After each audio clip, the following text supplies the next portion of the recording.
welcome to the program, Dr. Hall. Well, thank you. It's good to see you. That's what I was thinking on my way here. I said, oh, my God, I have not seen Sir Sherwin for a long time. So it's good to see you. Likewise, and I'm still here, still dodging cancellation with my radio topics, but no, life is good. Okay. Life is great. And life is great for the Urban League as well. It is. I feel very good about, where we are, where we continue to strive to be. Just honored to be the president and CEO of an organization that, as I always tell people, if it was not for the Urban League being that urban advocacy and social service agency started back in 1910, supporting the Great Migration and our people as we moved to new cities, the stabilization of our communities would not have occurred as quickly as it did. I'm also really happy to know that the Urban League is an agency, is an organization that is still committed and focused on diversity, equity, and inclusion, as we are seeing diversity, equity, and inclusion all over the place being defamed and being reduced, if not eliminated. But before we talk about the luncheon that you guys are having on February 19th, honoring some of our great community leaders, Dr. Hall, I don't know if a lot of people know about the history of the Urban League. As we were moving from the South to the North, which was a very unfamiliar land to us, we didn't know where the people were, where the resources were, how to connect our migrating community to jobs and other opportunities. That basically is the story of the Urban League. That is correct. And, our history starts in 1910 in New York when we were founded.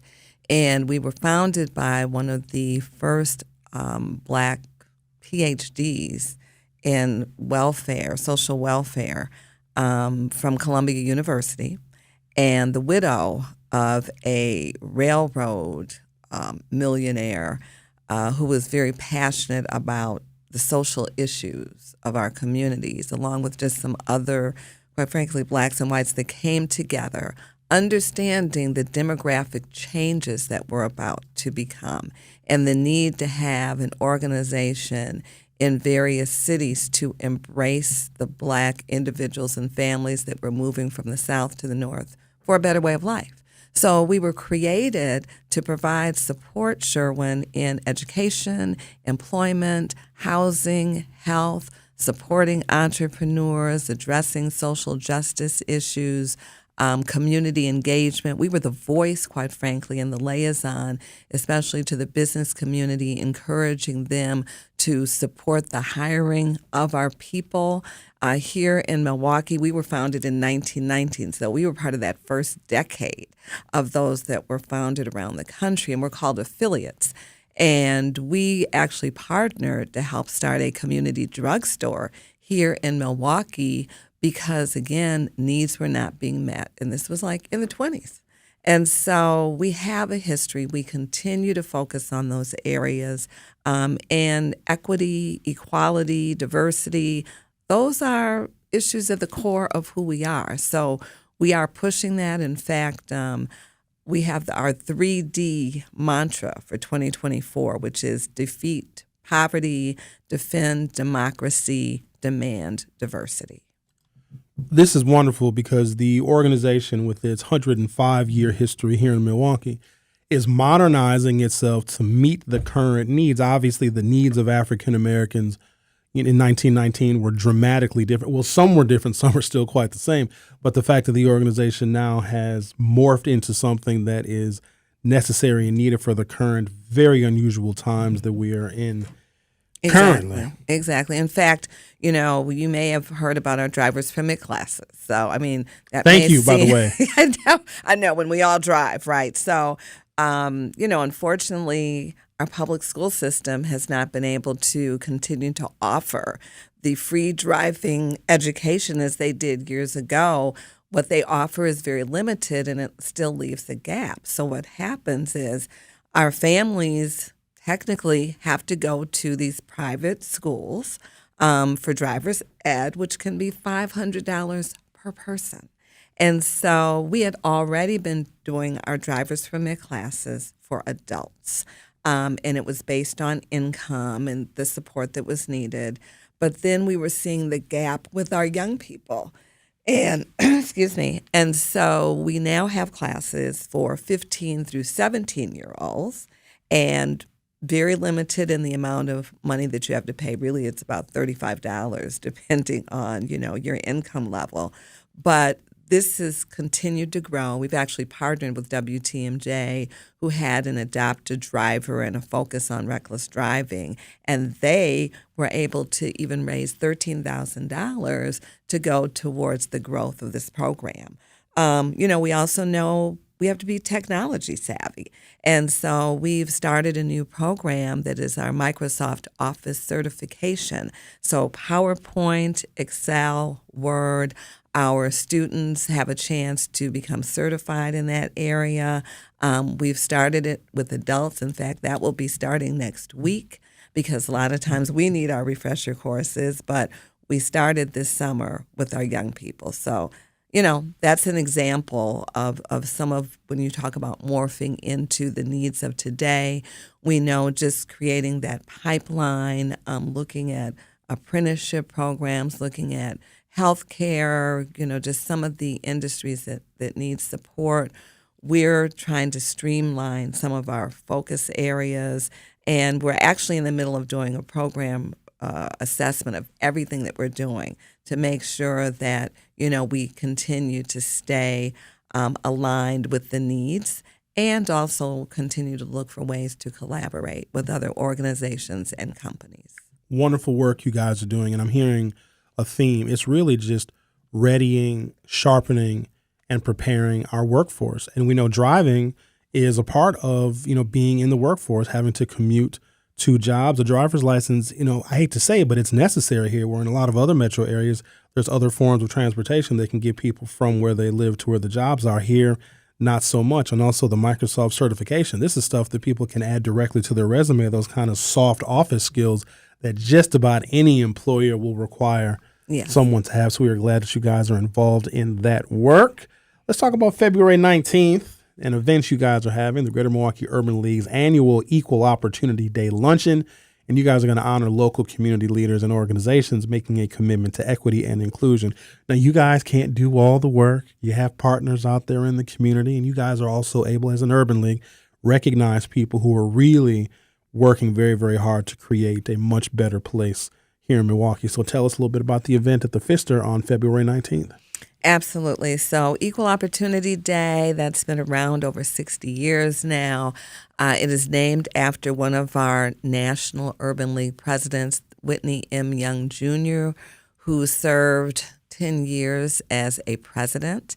And what was unique about him is, first of all, he was a catalyst in pushing corporate and government to hire more African Americans and other people of color, but especially African Americans.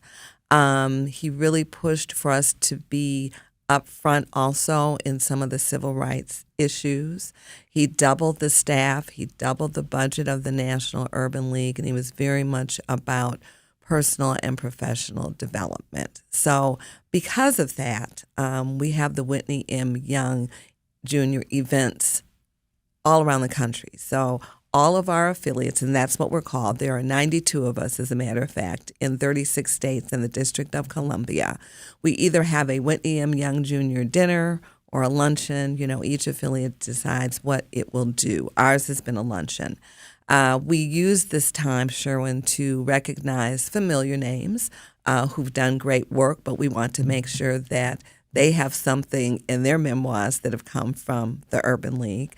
But we also recognize individuals who don't always get recognized or have been under the radar, and inform the community of all of these various efforts. So I'm always excited with EOD because I actually get a chance to be the one to help identify individuals and get the sign off. But it's just really a personal honor for me to extend that recognition to well-deserved people. And we have so many. I mean, every year it's like, oh gosh, I could have added this person. Maybe I missed that. So each year we're just trying to continue to make a difference and, again, extend that knowledge of what people are doing. I have the list in front of me, and it is extensive, and I know some of these people personally, and some of these people I know are a great inspiration to a lot of folks, but they're also, some of these folks are very humble.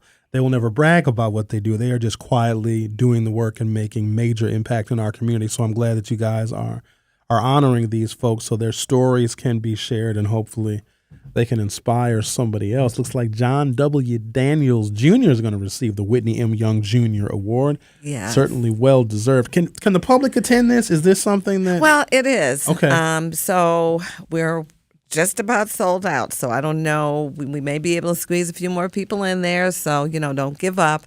But you can call our number, 414-374-5850.